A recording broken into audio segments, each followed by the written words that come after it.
Ito, nasa farm na tayo. Ayan, mag-umpisa ng mamulaklak. Mga local varieties lang po yung mga yan. Sadyang hindi ko green up. Tinitrim ko lang. Makikita nyo kapag full bloom na sila. Sobrang ganda nila.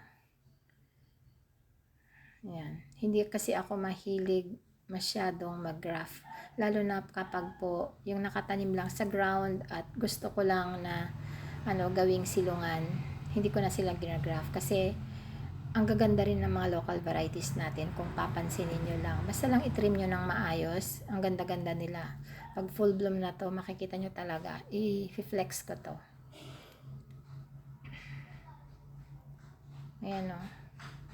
Ito, imported yan. Si ano yan, grafted yan. Hindi, rooted pala yan na tinanim sa ground. Pink, Australian pink. Yan, ang ganda niya. Oh. Hindi kasi na-trim yan, oh. Oh. Dapat ititrim ito para magsanga-sanga. Yan. Ang ganda niya. Sa actual, maganda po yan. Malalaki yung bloom niya at maganda ang pagka-pink niya. Yan sila. Mga rooted yung mga yan. Tapos, hindi ko pa nasubukang matulog dito sa farm.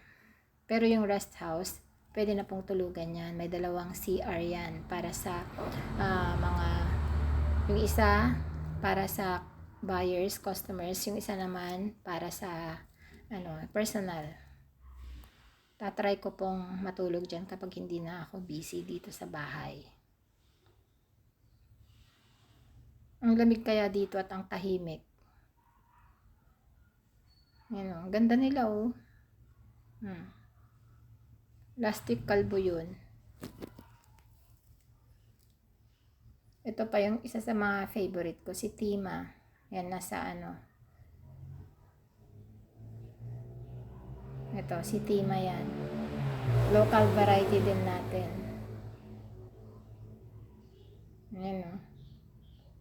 Ang ganda niya, diba? Kahit local siya, ang ganda-ganda.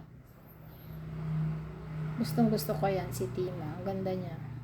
Lalo na po sa actual, pag nakita nyo, variegated yung dahon niya na tatlo yung niya, bulaklak niya. Parang yung white, hindi siya white na white, parang cream.